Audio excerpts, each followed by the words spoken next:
Jesucristo en nuestras vidas nos ha colmado como creyentes, como hijos de Dios, de grandes bendiciones y de preciosos regalos. Y de eso estamos hablando, hermanos, en este trimestre. Esos regalos hermosos, esos regalos preciosos que Dios ha puesto delante de nosotros, que Dios ha dado a nuestra vida y que muchas veces no hemos sabido disfrutar, no hemos sabido cómo utilizarlos para vivir en esa presencia gloriosa de nuestro Dios. En esta mañana hemos de hablar acerca de la paz. Esa paz que solamente la presencia de Cristo en nuestras vidas nos otorga. Esa paz que muchas veces no hemos sabido comprender, porque como seres humanos tenemos una idea distinta de lo que es la paz, de la que nuestro Dios tiene, pero que está ahí, que es nuestra, que la presencia de Cristo nos otorga y que necesitamos aprender a vivir en la paz que Dios nos da en Cristo Jesús.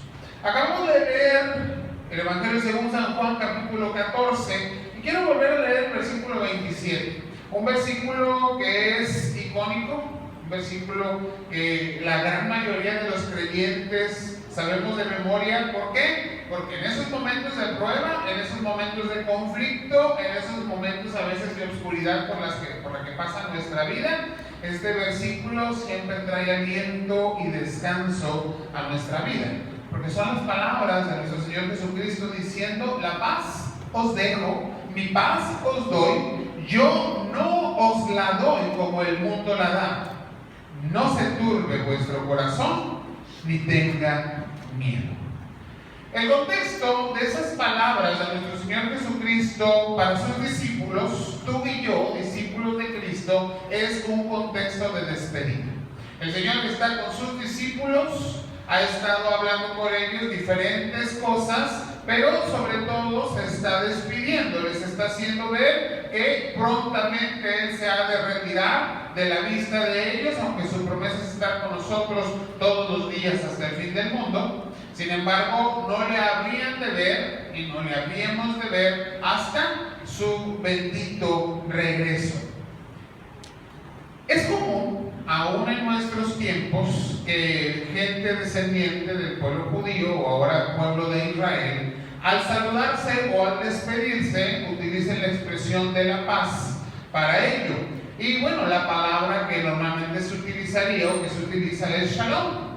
Shalom, la paz, esa paz de Dios, sea sobre ti, sea sobre tu casa, sea sobre tu familia, sea sobre tus bienes. Es una sola palabra que tiene muchísimo significado en el lenguaje y en la cultura del pueblo de Israel.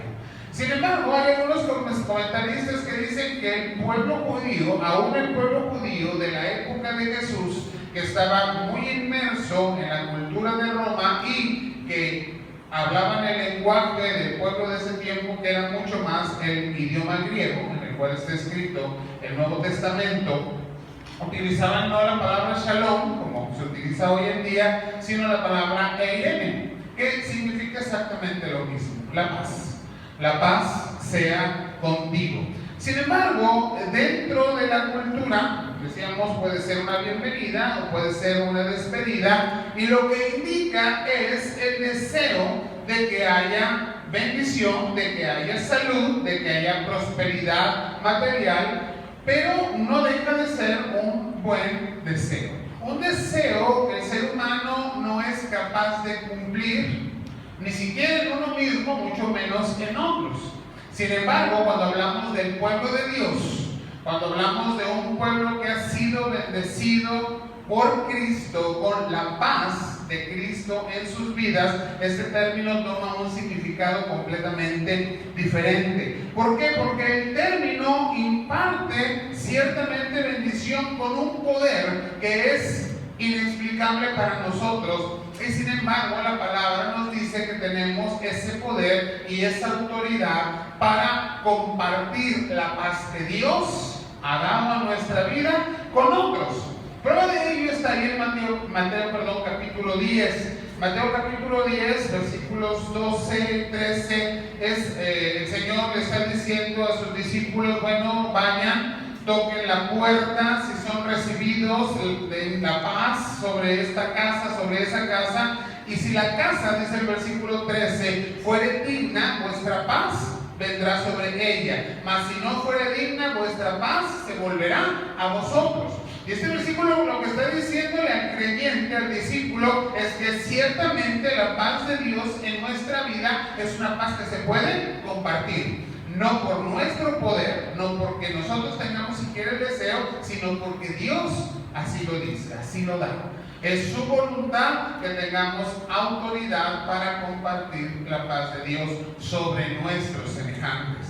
Y bueno, ya será del Señor el juzgar si ese hogar, esa persona, quien está recibiendo la paz, es digna o no de recibirla. Y lo dice el versículo muy claramente: si es digna, la paz será sobre ellos. Si la persona, la casa, no es digna, la paz se volverá a nosotros.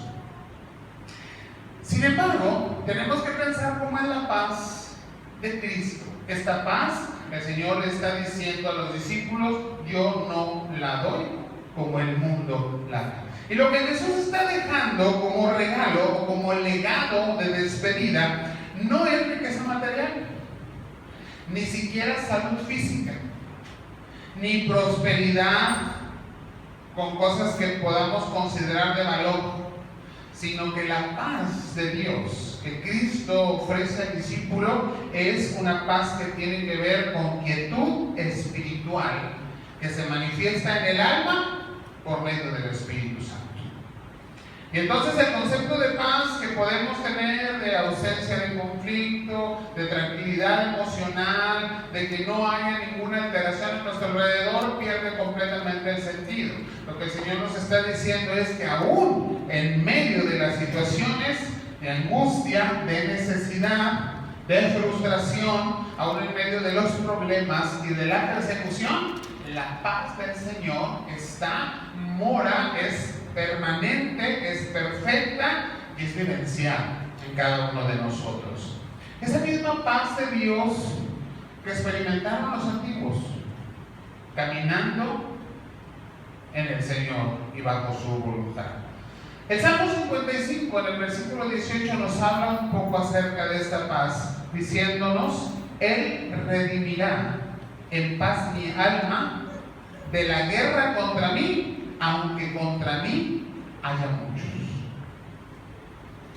El salmista puede sentir la redención, la transformación, la paz que Dios pone en su corazón y que alcanza completamente su alma, aunque puede voltear a su alrededor y ver que hay muchos enemigos levantados. Todos ellos están persiguiendo su vida y su vida realmente está en un riesgo. Pero aún bajo esa circunstancia, él sabe que Dios trae paz a su vida, trae paz a su alma. Vemos entonces, y lo vuelvo a repetir, que no se refiere esta paz a una ausencia de problemas. Que no nos está diciendo: voy a quitarle sobre ti la amenaza física. Que no nos está prometiendo: voy a quitarle sobre ti la situación de enfermedad. Sino que nos está diciendo: voy a tocar de tal manera tu mente, tu corazón, tu alma, que haya en ti una quietud espiritual, aún cuando el conflicto está a tu alrededor, aún cuando el peligro está ahí y es real a tu vida. Cuando el mundo emplea esta expresión de paz como un saludo o como una despedida, es un deseo, es un buen deseo. Es como hoy nosotros decimos: que Dios te bendiga. Y sigue siendo un deseo. ¿Quién es el que bendice? Dios. No podemos nosotros ordenarle a Dios que bendiga a alguien. Es Dios quien decide si esa persona recibe o no recibe su bendición. Y para el pueblo de Israel, decíamos que esto se convirtió y aún es vigente como una rutina de despedida. Me aparto de ti, pero deseo que la paz de Dios esté contigo y te acompañe. Pero para Cristo no es solo un deseo. Esa es la gran diferencia.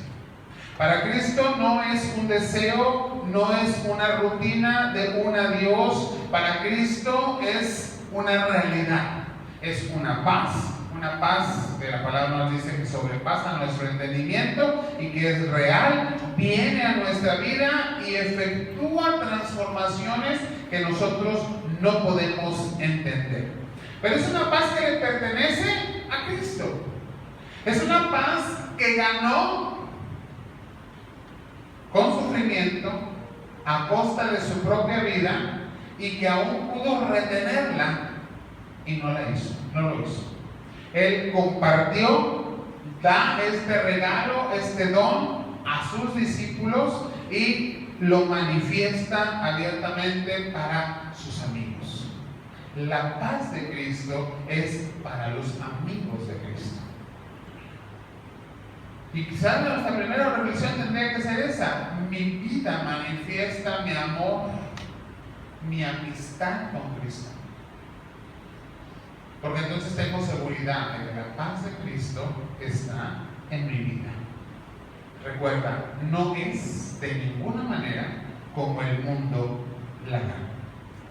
Si tomamos esta expresión del Señor, debemos ver que nuestro Señor Jesucristo demanda dos situaciones o pone en la expresión dos prohibiciones que tenemos que considerar en nuestro día a día.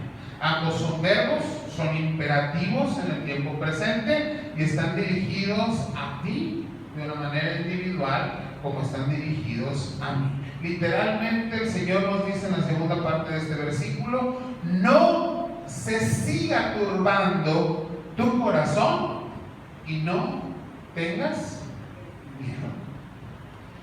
Es interesante esta expresión porque el verbo, aquí traducido como no tener miedo, solamente se encuentra en el Nuevo Testamento y solamente se encuentra en otra ocasión.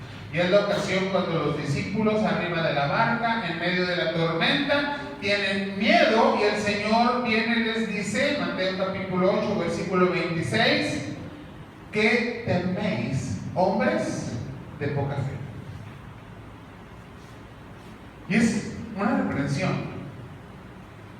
Si sabemos que si el Señor es con nosotros, y muchas veces lo repetimos aún envalentonados, si el Señor es con nosotros, ¿cómo termina la expresión?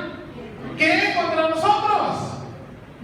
Y lo podemos repetir muy vanamente y envalentonados, porque estamos tan seguros que el Señor está conmigo que me puedo enfrentar a cualquier cosa. Y sin embargo, Dios pone muchas restricciones de dónde andas, con quién te juntas, cómo estás viviendo, si verdaderamente tu vida le está glorificando al Señor y si estás bajo su voluntad y su cobertura en esa situación de vida en la que estás, en el momento en que aún te pones en riesgo a sabiendas que es un riesgo la situación en la que estás y le sigues diciendo al Señor: pero si tú estás conmigo, ¿quién contra mí? No es fórmula mágica. Es el cumplimiento de la voluntad de Dios en nuestra vida. Dios está conmigo si estoy caminando fielmente con Él en toda situación y en todo momento. Y no podemos tentar al Señor diciéndole: hoy voy a caminar fuera de tu voluntad, voy a caminar fuera de tu dirección, voy a caminar fuera de tus caminos y me voy a poner en riesgo. Y tú estás obligado a estar conmigo y cuidarme porque tú lo dijiste. No podemos tentar a Dios. No debemos tentar a Dios. El Señor da su bendición sobre la vida de su pueblo, pero recuerda que también el Señor corrige a su pueblo cuando éste camina equivocadamente. A pesar de todo, Jesús viene a nuestra vida y nos dice que podemos vivir en paz. Que hay paz, que hay tranquilidad y calma nuestros temores. Seguramente el Señor veía los rostros de los discípulos arriba de la barca y en medio de la tormenta, en un barquito que se sacude para un lado y para otro, en medio del gran mar de Galilea, que difícilmente podrían haber alcanzado nadando y en medio de una tormenta alguna de las orillas, y los ve con una cara de angustia. Y el Señor ahí está, pero la cara del discípulo es de angustia. Y les está diciendo: ¿por qué tienen miedo, hombres de poca fe? A veces pasamos por ese tipo de temores. Muchas veces como creyentes estamos en angustia, porque vemos las situaciones alrededor de nuestra vida como conflictos, como adversidades, problemas que no podemos nosotros en nuestras fuerzas arreglar. Y ahí es donde la palabra, donde la paz de Cristo, esa palabra de paz que Cristo dice: te lo estoy otorgando, es para ti, mi discípulo, es un regalo que te dejo, debe manifestarse en nuestra vida, porque es la manifestación de un Dios todopoderoso y que se manifiesta, y lo vamos a ver en el pasaje, tanto el Padre como el Hijo y el Espíritu Santo. El Dios trino y uno es el causante de la paz en nuestras vidas. Veamos cómo se manifiesta esta paz en la vida del creyente en diferentes situaciones. En primer lugar, ¿de dónde viene esta paz? ¿Cómo es que esta paz acciona en las partes más profundas de nuestra ser, llega hasta nuestra alma, a nuestro pensamiento y es capaz de transformarlo todo? No es una paz natural, no es una paz normal, no es una paz como la que el mundo da. Es una paz que proviene directamente del amor del Padre. Me sé amado por el Padre, me siento amado por el Padre, la paz de Dios gobierna mi vida. Versículo 23 de Juan capítulo 14. Respondió Jesús y le dijo: el que me ama, mi palabra guardará, y mi Padre le amará, y vendremos a él y haremos morada con él. Hermosas palabras. Saber que somos morada del Padre y del Hijo por amor, de una manera perfecta, porque así es como Dios hace las cosas y sostiene de esta manera nuestra vida. ¿Dónde está entonces la paz de Cristo en nosotros? En primer lugar está en la certeza, en una certeza, en una seguridad de que el Padre, que ama de manera perfecta y que por ese amor perfecto cuida de manera perfecta, me ama. Si tú sabes que el Padre te ama, que eres un precioso tesoro para Dios, que eres aquel que fue ganado por la sangre de Cristo, que eres ese tesoro que Dios escogió desde antes de la fundación del mundo, eso te da certeza. Dios me ama. ¿Me equivoco? Sí. Peco. Es real. Dios me ama. Dios te ama. Muchas veces, hermanos, hemos tomado esta expresión de Dios te ama tan a la ligera, porque hay que tener cuidado de a quién le decimos que Dios lo ama. Hay una enorme mentira que hoy se está promoviendo y que dice que Dios aborrece el pecado pero ama al pecador. Eso es una mentira. Dios no ama al pecador. Dios ama a aquel que ha escogido aun cuando está en pecado. Y eso es totalmente diferente. Dios ama a aquel a quien Él quiere amar.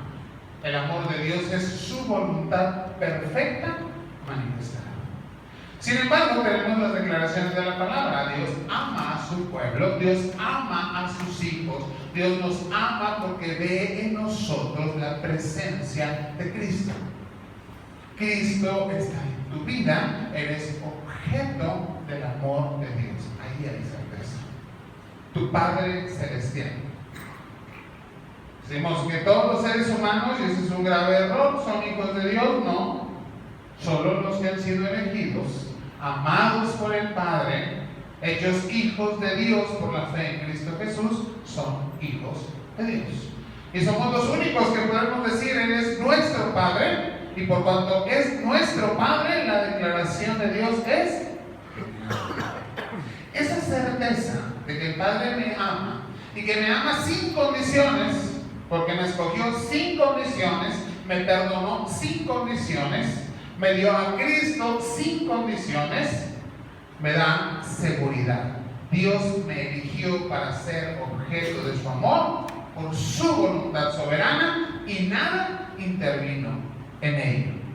Y entonces el amor de Dios es algo, obviamente, sobrenatural, es algo que se manifiesta en mi vida y que nadie, lo dice la palabra, me puede apartar del amor de Dios. Nada ni nadie me puede apartar del amor de Dios. El amor de Dios se manifiesta en tu vida bajo cualquier circunstancia. Aún en medio de la prueba, aún en medio del conflicto, aún en medio de la angustia, ahí cuando hay temor y manifestamos ese rostro y esos pensamientos de angustia delante de Dios, ahí está el amor de Dios para ti. Ahí está el amor de Dios para nosotros. Y la palabra nos dice que donde está el amor de Dios, no hay temor. Primero de Juan capítulo 4 versículo 18 dice: en el amor no hay temor, sino que el perfecto amor, ojo, tiene que ser el perfecto amor, que es el amor de Dios en Cristo Jesús, echa fuera el temor, porque el temor lleva en sí castigo, de donde el que teme no ha sido perfeccionado en el amor. Pero el amor de Dios perfecciona nuestra vida. La certeza del amor de Dios transforma, nos da seguridad, confianza, acrecenta nuestra fe y nos mantiene seguros. Estoy parado sobre una roca que es sólida, la roca que Cristo puso para mí y que el amor de Dios me ha entregado. Y cuando tengo esta seguridad, cuando tengo esta certeza, esta fe sólidamente fundada, la paz de Dios está en mi vida. La paz de Dios está en tu vida. El amor de Dios asegura tu paz. Sábete, cree que eres amado por el Padre. Si no, no serías parte de su pueblo. Pero por cuando el Señor te ha hecho parte de su pueblo, asegura en tu corazón y en tu pensamiento: Dios me ama y esto trae paz a mi vida. En segundo lugar, la paz proviene del conocimiento que el Espíritu Santo manifiesta a tu vida. Versículo 26, ahí en el pasaje que hemos leído en Juan capítulo 14. Mas el Consolador, el Espíritu Santo, a quien el Padre enviará en mi nombre, Él os enseñará todas las cosas y os recordará todo lo que yo os he dicho. Hay toda una enseñanza de Cristo que ha venido a nuestra vida con el conocimiento del Evangelio, con el conocimiento del amor de Dios y con el conocimiento de la palabra de Dios. Pero fácilmente se nos olvida. A la hora del problema se me olvida. A la hora del conflicto se me olvida. Cuando el enemigo pone trabas y situaciones delante de mí y hace que tropiece mis pies, muchas veces se nos olvida.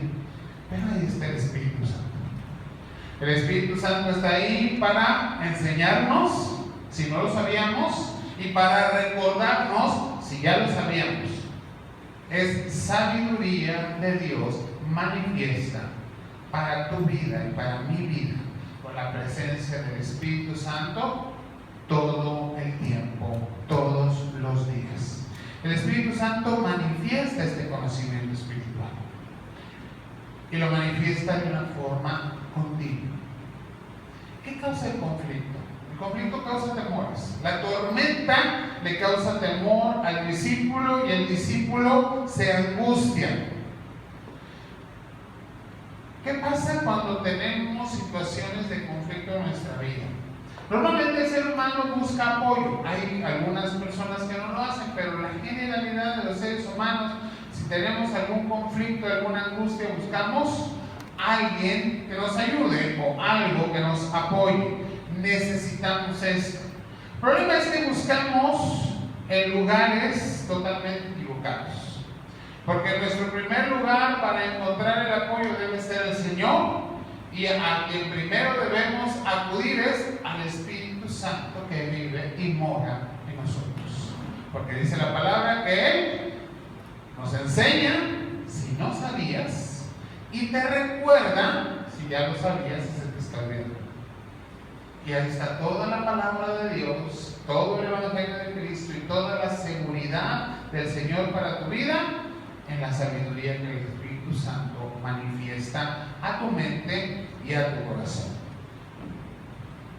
Si buscamos un consejero humano, ese consejero humano se puede equivocar, ¿sí o no? ¿Te has dado un consejo equivocado? Seguramente, porque el ser humano se equivoca. El ser humano puede dar un consejo conforme a su pensamiento que no es el pensamiento de Dios y es un consejo equivocado. ¿El Espíritu Santo se equivocará? De ninguna manera. Es Dios perfecto. El consejo del Espíritu Santo no se equivoca. ¿Y por qué no lo escuchamos de entrada? Porque no lo buscamos de entrada. Muchas veces recurrimos al Señor cuando no encontramos respuesta en el mundo. Y esto es un actuar equivocado. El Espíritu Santo nos enseña y nos recuerda palabras de vida, palabras de seguridad, palabras de esperanza. ¿En qué horario? Las 24 horas del día, los 7 días de la semana. No tiene horario.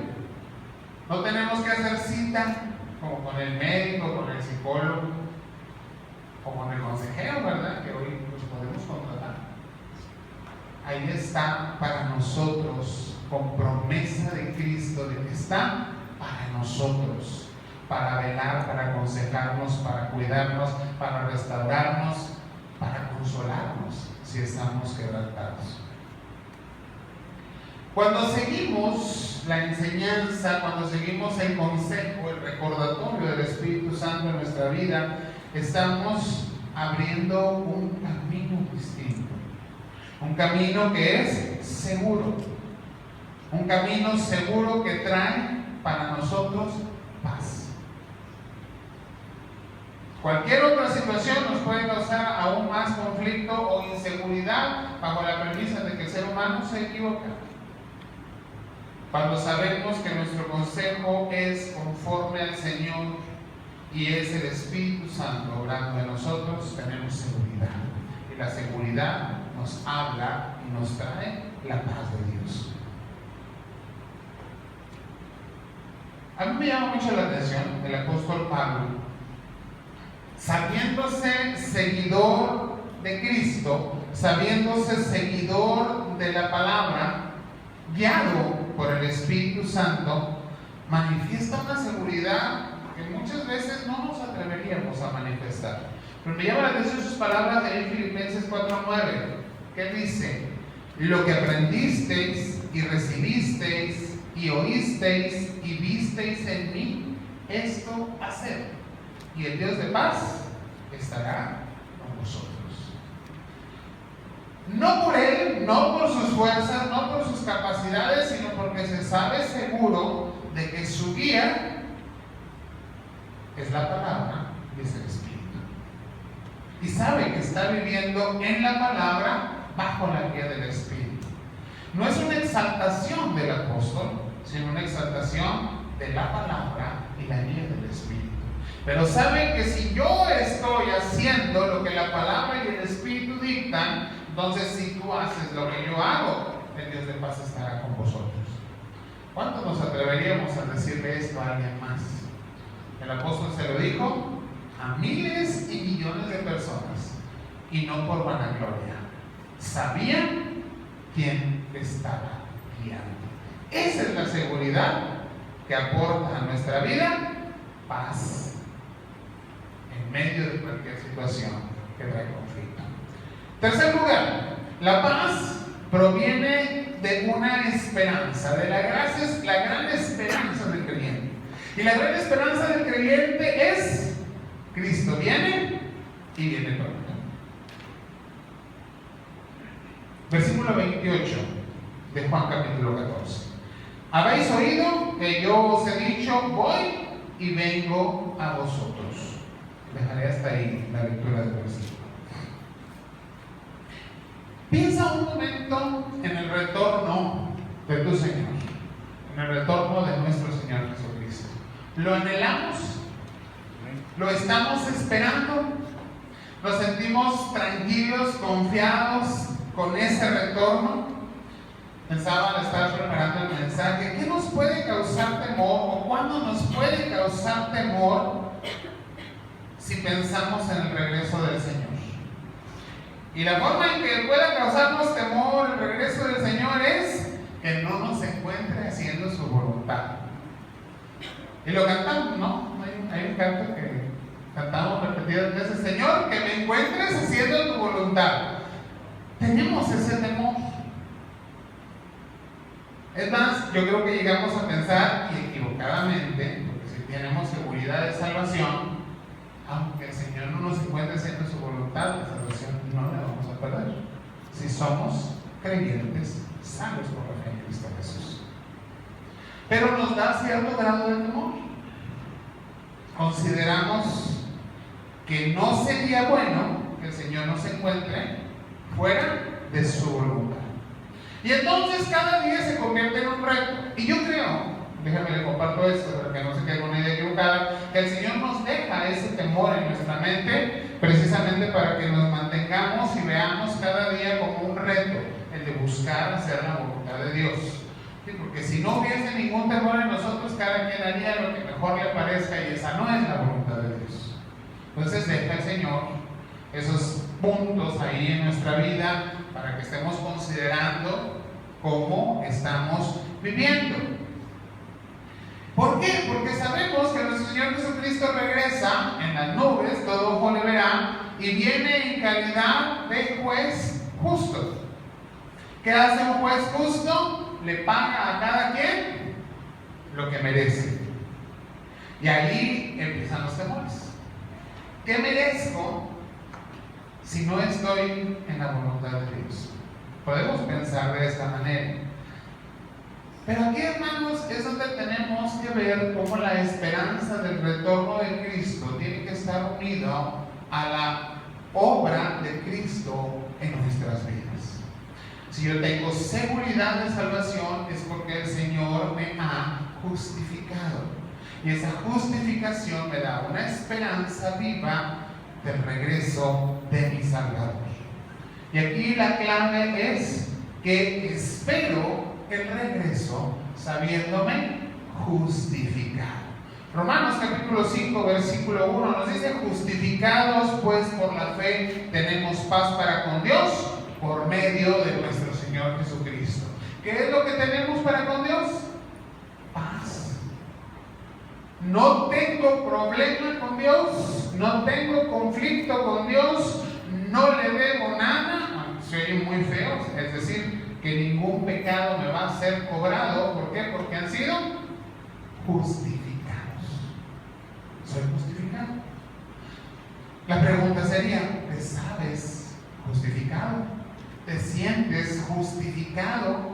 ¿Vives justificado por esa fe en Cristo Jesús? Porque si vivimos, si nos sabemos, si nos sentimos justificados, decimos: Maranata, el Señor viene. Y es también un deseo: el Señor venga pronto.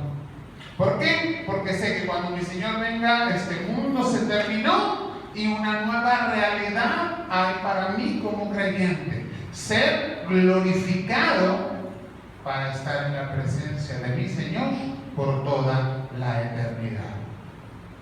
Si no tengo esta seguridad, entonces vivo en angustia. Y ciertamente hay creyentes que viven en angustia, buscando cada día, no por amor, no por gratitud, no por respuesta al Evangelio, sino por temor, tratar de alcanzar su salvación. Lo cual no puede ser, pues no es nunca por nuestro esfuerzo, sino por la bendición de Dios en nuestras vidas. Cuando esa paz, esa seguridad de que si hoy viene el Señor, mi vida está salvada por la sangre de Cristo, es real y perfecta, continua en mi vida, puedo estar seguro en paz. Porque si el conflicto amenaza mi vida y tengo el riesgo de perder, si se puede llamar así, la vida que tengo, la seguridad y la paz de Dios es, para mí, el vivir es Cristo y el morir es ganancia. Yo me pregunto, y a veces lo comparto, no entiendo cómo puede haber un creyente que le tema a la muerte. Yo no lo entiendo. Respeto mucho lo que cada quien pueda sentir, pero yo no entiendo cómo puede haber un creyente que le tema a la muerte. Quizás no hemos aprendido a vivir la paz de Cristo en nuestras vidas.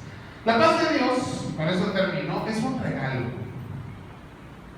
Cristo te la ha dejado para este tiempo de tu vida en el que, aunque el Señor está con nosotros todo el tiempo, no le podemos ver y para nosotros nos genera un sentimiento de separación. Pero esa paz es real, esa paz es manifiesta en nuestra vida todos los días, no depende de nuestro entorno, no depende de los problemas, no depende de nuestra vida. Dios te eligió, te hizo su discípulo, su discípula, y solamente por su voluntad es que ha dicho y ha declarado sobre tu vida paz, shalom. La paz de Dios, esa paz que sobrepasa todo entendimiento y que guarda tu corazón y que guarda tu pensamiento en Cristo Jesús. Esa es la paz que tenemos que vivir día a día como creyentes hasta el día que Cristo venga a reclamarnos como su iglesia triunfante. El Señor nos bendiga. Vamos a orar. Señor, gracias por tu paz. Una paz inexplicable, una paz que sobrepasa nuestros entendimientos humanos, pero una paz que es real, que trae bendición, que nos conserva con gozo y que nos hace vivir confiados en tus promesas, esperando el retorno de nuestro Salvador. Permite que esa paz, Señor, acrecentada en nuestra vida, nos haga ser instrumentos de tu paz para otros y compartir esa paz en el conocimiento de Cristo con otros. Que esto sea, Señor, en nuestra vida para gloria tuya, para manifestación de nuestra fe y de la paz que como regalo nuestro Salvador nos ha dejado.